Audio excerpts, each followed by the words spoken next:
I think an epidemic, either naturally caused or intentionally caused, is the most likely thing to cause, say, 10 million excess deaths.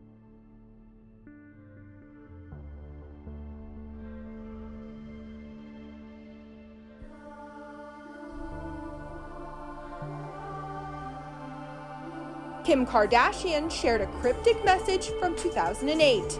The reality star took to Twitter to share an excerpt written by psychic Sylvia Brown back in 2008 that seemingly hinted she predicted the 2020 outbreak of a contagious disease. It reads, quote, "In around 2020, a severe pneumonia-like illness will spread throughout the globe, attacking the lungs and the bronchial tubes and resisting all known treatments." The post also predicts that the illness will go away super fast. It reads, quote, "Almost more baffling than the illness itself will be the fact that it will suddenly vanish as quickly as it arrived, attack again 10 years later, and then disappear completely." The KKW Beauty founder also shared with her fans a video of a doctor at her house, giving tips on how to stay safe. I'm filming you. So we have a doctor here. Caesar and I are going to show the new appropriate way to say hello. Here, I'll do it. Oh, you guys do it. That's it. I don't have time for two, so I'll just do one.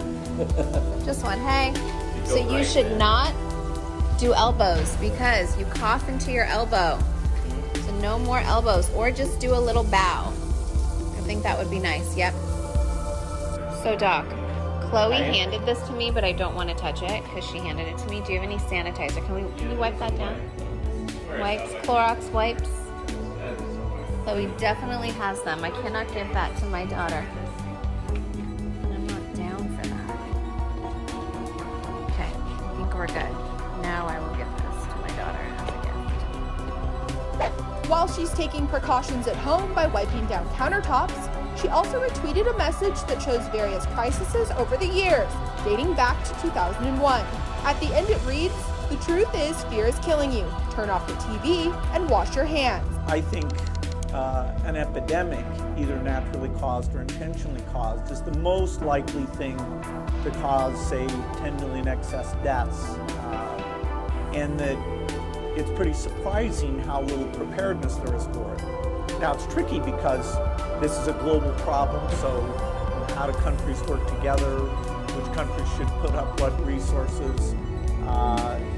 And, every aspect of it, the resources to go engage in the affected countries, the allocation decisions.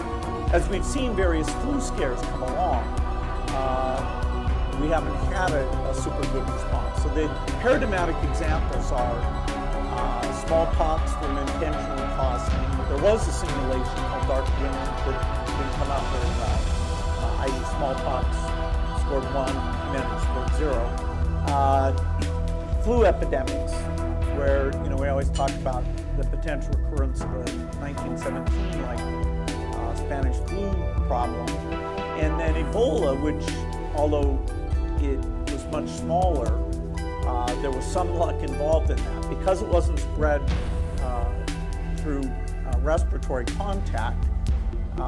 The reproductive rate was a lot lower, and it was basically people who were sick or dead who were doing most of the transmission.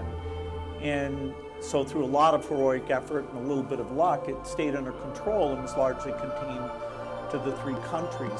Zika is still recent enough that the understanding of, okay, should we have seen it sooner? Even understanding what the steady state case looks like in terms of immunogenicity, why it showed up in South America and didn't show up in Africa. I know people are hard at work trying to answer these questions. So the lessons from that one, I'm not trying to minimize that one at all, but I think they're less clear than from Ebola. I think it's too bad in a way that we had to have these epidemics to get us to move, but the timing in terms of the science, the recognition that epidemics don't respect borders, and so whether you're looking at this through a humanitarian lens or a purely domestic lens, these are investments that should be made. I think this is a very positive step. Fans are now freaking out about what they see as an uncanny link between Tom Hanks' cameo in 2007's The Simpsons movie and his coronavirus quarantine after he and his wife Rita Wilson tested positive for the virus. At one point in the film, the castaway star appears in an advertisement for a new Grand Canyon being built in Springfield. During the end credits of the movie, Hanks, voicing himself, has a little something extra to say. This is Tom Hanks saying, if you see me in person, please leave me be. Many are taking this gag as a prediction of Hanks's COVID-19 diagnosis. But while there have certainly been a few shocking parallels between the Simpsons plot lines and real-life events, the connection between Hanks's quarantine and the PSA-style cameo is pretty thin. First of all, Hanks isn't ill in the Simpsons movie. He's simply using his credibility to help out the government and advertise the new Grand Canyon that will replace Springfield. It's easy to see how the parallels between the movie's quarantine situation and Hanks's predicament might have some crossover, but it's a weak link at best. Not only does the dialogue in question sound like something just about every famous person says about going out in public, but the circumstances of the quarantine are also drastically different. Tonight's Fact or Fiction, we're looking into another claim of a coronavirus prediction in pop culture. The claim this time is that the 1981 Dean Koontz book, The Eyes of Darkness, actually predicted the outbreak. This one's only partially true. The paperback edition of the novel, released in 2008, includes a biological weapon called Wuhan 400. It's certainly a coincidence, but Wuhan 400 is a human-made weapon with a 100% fatality rate and a 4-hour incubation period. And in other iterations of the book, the weapon was made in Russia and is called Gorky 400. We are looking into yet another claim about The Simpsons predicting a big news event. The story this time is that the iconic TV show eerily predicted the outbreak of the coronavirus. A series of images put out online claims to show a 1993 episode in which residents of Springfield experienced various symptoms of the illness, culminating with a news report showing an anchor with coronavirus over his shoulder. But this is all just fiction. The sickness images are from a 1993 episode in which the characters do deal with an outbreak of the Osaka flu. The newscast images, they come from a season 22 episode in which the graphic reads Apocalypse Meow, not coronavirus, which was added later.